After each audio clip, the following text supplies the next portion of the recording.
Good morning, friends. Today we are going to learn and discussing unit number 1 cheetahs tears. હવે મિત્રો ચિત્તાસ tears એટલે ચિત્તાના આંસુ. હવે પાઠનું ભાષાંતર શરૂ કરતાં પહેલાં હું તમને એક પાઠનો ટૂંકો પરિચય આપું છું, તો એ સૌ પ્રથમ એમ કે સાંભળીશું. પ્રાણીઓ પણ પરિવારથી જોડાયેલા હોય છે. તે આ પ્રસ્તુત પાઠમાં સુંદર રીતે આલેખાયેલું છે. ઝુલુ જાતિના શિકારીઓની વાત આ પાઠમાં છે. ઈડી નામનો એક ઝુલુ શિકારી એક મેદાનમાં હરણના એક ટોળાને ચરતા જુએ છે. અચાનક એક માંદા ચિત્તા આવી અને તેને એના બચ્ચા માટે એક હરણનો શિકાર કરી દીધો. તે જોઈને તેના મનમાં વિચાર આવ્યો કે મારી પાસે પણ આવું શિકારી પ્રાણી હોય તો કેવું સારું. આથી તેને એક બચ્ચાને ચોરવાનું નક્કી કર્યું. જ્યારે તે ચોરવા ગયો ત્યારે તેની પાસે એકના બદલે 2 બચ્ચા આવી ગયા. તે ખુશ થયો. માંદા ચિત્તા આવી અને જુએ છે તો તેના એક પણ બચ્ચા મળતા નથી. તે આમ તેમ બચ્ચાને શોધે છે પણ તેને મળતા નથી. તે રડવા લાગે છે.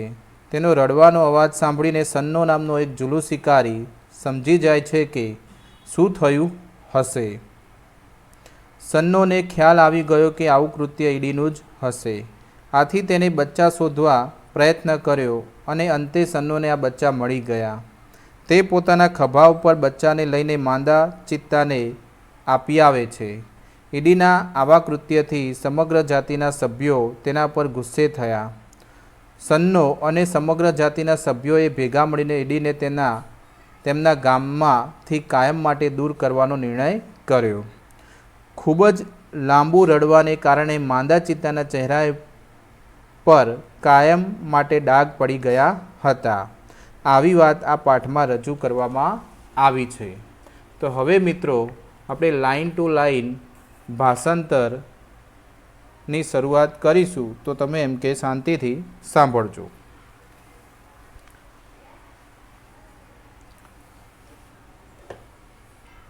Long ago, a Zulu hunter was sitting under a tree. કેટલાય સમય પહેલાં એક ઝુલુ શિકારી એક ઝાડ નીચે બેઠો હતો.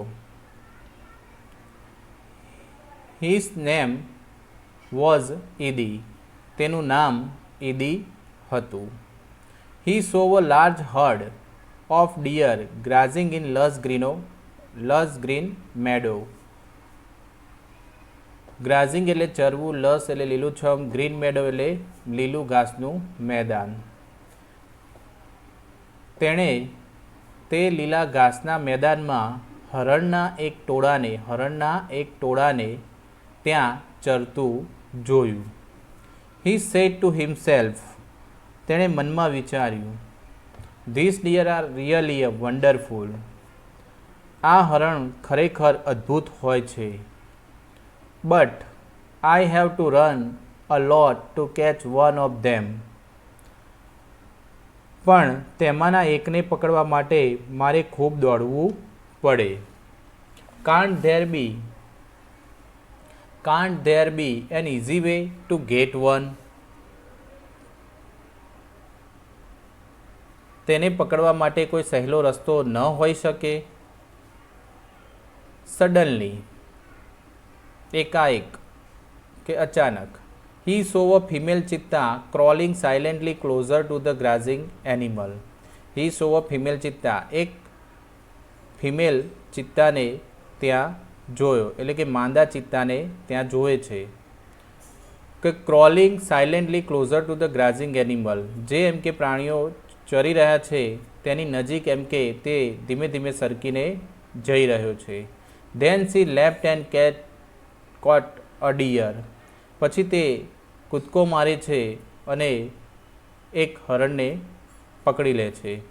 After some time her 2 young cubs, બરાબર, થોડી વાર પછી તેના 2 યંગ બચ્ચા કમ આઉટ ઓફ ધી બસ, એ જે જાળીઓ હતી ઝાડ પાંદડાઓની તેમાંથી બહાર આવે છે. બસ એટલે ઝાડ પાંદડાની જાળીઓ. They all enjoyed their meal, અને પછી બધા ભોજનનો આનંદ લે છે. ઇદીસ આઈસ બ્રાઇટેનેડ, ઇદીની આંખમાં ચમક આવી. બ્રાઇટેનેડ એટલે ચમક આવી. ધે સ્પાર્કલેડ વિથ એન આઈડિયા, સ્પાર્કલેડ એટલે ચમકવું જ થાય, પણ એમાં એક યુક્તિ જબૂકવું પણ થાય, તેનામાં એક યુક્તિ જબૂકી. હી એનવીડ ધ કપ્સ, તેને એમ કે બચ્ચાઓ ઉપર શું થઈ, ઈર્ષા થવા લાગી. એનવીડ એટલે ઈર્ષા થવી. Can I be lucky as this beautiful cubs, આ રૂપાળા બચ્ચા માફક હું નસીબદાર થઈ શકું ખરો. They got their food without any effort, તેઓ તેમનો ખોરાક વગર પ્રયત્ને મેળવે છે. Can I have a hunter like their mother, he thought, તેણે વિચાર્યું કે મારે પણ એમ કે તેના મા જેવી જ એમ કે એક શિકારી મારી પાસે પણ એમ કે હોઈ શકે.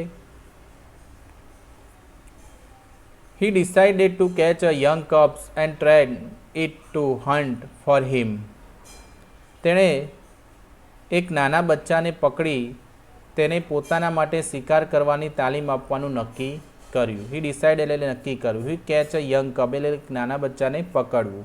And train it to hunt for him, અને તેના માટે શું કરવું, તેના માટે એને શિકારની એમ કે શું આપવાની, ટ્રેન એટલે કે તાલીમ આપવાની. Than I cell only a સે, પછી ખાલી એટલું જ કહીશ કે ઓ માય ડિયર, અરે મારે વહાલા, મારા વહાલા, go and kill a deer for me, તું જા અને મારા માટે ડિયરને એમ કે મારતો આવ, કાં તો એનો શિકાર કરીને લઈ આવ. Oh my life will be a very a comfortable then, પછી મારી લાઈફ એકદમ આરામદાયક થઈ જશે.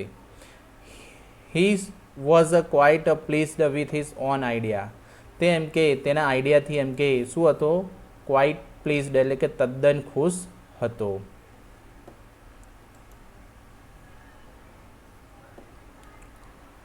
હી decided to follow the cubs and steal one. Steel એટલે ચોરવું, ફોલો એટલે પીછો કરવો. તેણે નક્કી કર્યું કે હું એમ કે આ બચ્ચાઓનો પીછો કરીશ અને એમાંથી એકને ચોરીશ. From his experience Idi know that cheetah never attack a man, તેનો એક એક્સપિરિયન્સ હતો કે તે જાણતો હતો કે ચિત્તો એમ કે કોઈ દિવસ માણસ ઉપર અટેક કરતો નથી. ધેરફોર, તેથી it was a safe to steal a cub, એટલા માટે જ એમ કે બચ્ચાઓને ચોરવા સલામત છે કાં તો સેફ છે. He followed the cheetahs family till evening, તે સાંજ સુધી એમ કે ચિત્તાની ફેમિલીનો પીછો કરે છે. એટ ધ સનસેટ, જ્યારે સૂર્ય આથમી જાય છે, the mother cheetah hide her cubs in the thick bush and left for stream, જે માદા જે ચિત્તો હતો એ એના બચ્ચાઓને એમ કે જે થીક બસ એટલે કે ગાઢ જે જાળીઓ હોય એમાં હાઈડ એટલે કે સંતાડી દે છે, and left for the stream, અને પછી ઝરણા તરફ જાય છે, તેમને છોડીને ઝરણા તરફ જાય છે. ક્વિકલી, તરત જ, the hunter picked up his net and the spear and run into the bush, પછી જે હન્ટર હતો એ પોતાના હાથમાં નેટ અને એક ભાલો લઈને એમ કે એ ઝાડીઓ તરફ દોડે છે. રન એટલે દોડવું. હી સોવ ટુ ટીની કબ્સ, ત્યાં આગળ એમ કે બે બચ્ચાને જોવે છે. They looked at him with their bright eyes, બચ્ચાઓ પણ તેમની ચમકતી આંખો વડે તેને જુએ છે. They were too young to run away, તેઓ એમ કે એટલા બધા નાના હતા કે તેઓ એમ કે દોડી શકતા ન હતા. આ ટુનો મતલબ એવો થાય છે કે એનો ભાવાર્થ ભલે વાક્યમાં નોટ નથી દેખાતો પરંતુ એનો ભાવાર્થ શું હોય છે, નકાર હોય છે ટુવાળી વાક્ય રચનાનો. Idi throw the net over them, Idi તેમના ઉપર એમ કે નેટ નાખે છે. And the cubs were caught, અને બંને બચ્ચાઓને પકડે છે. He needed only a one cubs, તેણે તો એમ કે એક જ બચ્ચાની જરૂર હતી. બટ હી થોટ, પરંતુ તે વિચારે છે, it is always better to have a two slave instead of one, કે હંમેશા એકની જગ્યાએ બે એમ કે મજૂર હોય, બે ગુલામ હોય તો એ વધારે સારું. He હી ડ્રેગેડ ધેમ, પછી તેમને ઘસડીને લઈ જાય છે, વિથ હિમ, તેની સાથે, and hide them under a big basket, પછી એક મોટું બાસ્કેટ હોય એમાં સંતાડી દે છે. The mother cheetah returned after a while, થોડી વાર પછી માં પાછી આવી.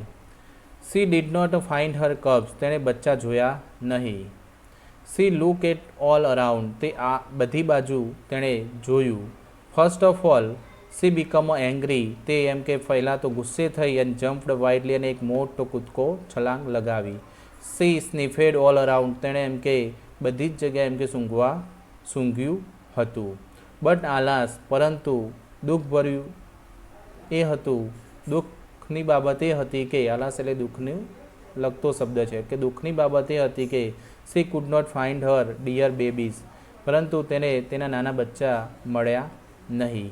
એટ લાસ્ટ, છેવટે, she become a sad and started crying, પછી તે એમ કે ઘણી દુઃખી થઈ અને એમ કે રડવાનું શરૂ કર્યું. She cried and cried for the whole night till the next evening, till એટલે કે જ્યાં સુધી એમ કે બીજી સાંજ ના થઈ ત્યાં સુધી એમ કે તે રડતી રહી. She cried and cried until her tear made dark stain down her cheeks, કે સ્ટેન એટલે ડાઘ, તેનું અન્ટિલ હર ટીયર, તે ત્યાં સુધી એમ કે રડતી રહી જ્યાં સુધી એમ કે તેના ચીક્સ એટલે કે તેના ગાલની નીચેના ભાગમાં એમ કે કાળા ડાઘ પડી જાય ત્યાં સુધી એમ કે તે રડતી રહી. સી વોઝ સ્ટીલ વીપિંગ, વીપિંગ એટલે પણ રડવું, તે હજી પણ એમ કે શું છે, રડી રહી છે. At night the mother cheetah cried so loudly that she was heard by wise men living in the village. એક દિવસ એમ કે એ જ રાત્રે મધર જે ચિત્તા હતી એ એમ કે રડતી હતી જોર જોરથી, ત્યારે એક ગામનો એક ડાહ્યો માણસ હતો તેવું તે સાંભળી જાય છે એને રડતા. The old man understood what had happened, તે ગરડો માણસ સમજી જાય છે કે શું થયું હશે. He immediately took his strong club and come out of his hut. તે તરત જ પોતાની એમ કે મજબૂત લાકડી લે છે અને ઝૂંપડીની બહાર નીકળે છે. The old man Sanno was very wise, તે ઘરડો માણસ સન્નો એ ઘણો એમ કે ડાહ્યો હતો. He loved animal and know all about them. તે એમ કે પ્રાણીઓને ખૂબ જ ચાહતો અને તેના વિશે બધું જાણતો પણ હતો. When Sanno found out the hidden cubs, જ્યારે એમ કે સન્નોને એમ કે બચ્ચા મળી આવે છે, he know that it was a Edi's wicked idea, તે જાણતો હતો કે આ ઈદીનો એક દુષ્ટ આઈડિયા છે. He got angry with the Edi, તે ઈદી ઉપર ખૂબ જ ગુસ્સે થાય છે. And he rushed to the hut and shouted, તે તેની એમ કે ઝૂંપડી તરફ દોડી જાય છે અને ત્યાંથી બૂમો પાડે છે, I hate you ઈદી, કે હું તને ધિક્કારું છું. Everybody of our tribe will hate you because you are lazy and wicked too. આપણી જમાતનો દરેક જણ તને ધિક્કારશે કારણ કે તું એક લેઝી તો છે પણ તું દુષ્ટ પણ છે. He knows that hunter must hunt with his own strength and the skill. આપણે જાણીએ છીએ કે શિકારીએ પોતાની તાકાત અને આવડતનો ઉપયોગ કરીને જ શિકાર કરવો જોઈએ. ઓન સ્ટ્રેન્થ એટલે કે પોતાની તાકાત અને સ્કિલ એટલે આવડત. But you are a lazy hunter, પરંતુ તું તે એક આળસુ શિકારી છે. યુ આર અ થીપ, તું ચોર છે. You have a broken the rules of our tribe, તે એમ કે આપણી જમાતના એમ કે રૂલ્સ તોડ્યા છે. You have brought a dishonor to the whole tribe, તે આખી જમાતને બદનામ પણ કરી છે. ડિસઓનર એટલે અપમાનજનક એમ કે બદનામ કરવી. All the member of the hunter tribe got together, શિકારી જમાતના બધા લોકો એકઠા થયા and they decided to drive away એટલે કે હાંકી કાઢવું ઈદી from their village forever એટલે કે હંમેશના માટે. તેમણે ઈદીને કાયમને માટે ગામમાંથી હાંકી કાઢવાનો નિર્ણય કર્યો. Sanno took the cubs on the shoulder and returned them to their mother. Sanno એમ કે બંને બચ્ચાને એમ કે શોલ્ડર ઉપર એમ કે ઉચક્યા અને તેને તેની માતાને પાછા આપી આવે છે. He saw that the long weeping of the mother ચિત્તા had stained her face forever. forever એટલે હંમેશને માટે, weeping એટલે રડવું. તેણે જોયું કે ખૂબ લાંબા સમય સુધી રડવાથી માના ચહેરા ઉપર કાયમને માટે સ્ટેનેડ એટલે કે ડાઘ થઈ ગયા હતા. હવે મિત્રો અહીંયા ચિત્તાની થોડી એમ કે હકીકતો આપી છે એને પણ આપણે જોઈશું. ફેક્ટ અબાઉટ ધ ચિત્તા એટલે કે ચિત્તા વિશેની હકીકત. ઊંચાઈ કેટલી હોય છે? 100 સેન્ટીમીટર. વજન 65 kilogram. Weight at the birth એટલે કે જન્મ સમયે એનું weight 300 gram. Age of the maturity એનામાં સમજણ ક્યારે આવે છે? તો 2 વર્ષે. આઇડેન્ટિફિકેશન એની ઓળખ શું છે? તો the cheetah has a lighter body and its legs are longer than the leopards. Leopards કરતાં ચિત્તાની બોડી કેવી હોય છે? એકદમ લાઇટર હોય છે અને એના લેગ હોય છે એ કેવા હોય છે? લોંગર હોય છે એટલે કે લાંબા હોય છે. It has a isolated black spot where the leopard has a cluster of spot. હવે આઇસોલેટેડ એટલે છૂટું છવાયું, ક્લસ્ટર એટલે ઝુમખામાં હોય. તો અહીંયા આગળ શું કહે છે? It has a isolated black spot. અહીંયા એમ કે એના છૂટા છવાયા એમ કે બ્લેક સ્પોટ હોય છે જે તમે એમ કે પિક્ચરની અંદર જોઈ શકો છો. અને જે લેપર્ડ્સ હોય છે એને ક્લસ્ટર હોય છે ડાઘ. ક્લસ્ટર એટલે કે એમ કે ઝુમખામાં હોય છે. હવે હેબિટેટ એટલે કે એનું નિવાસ સ્થાન.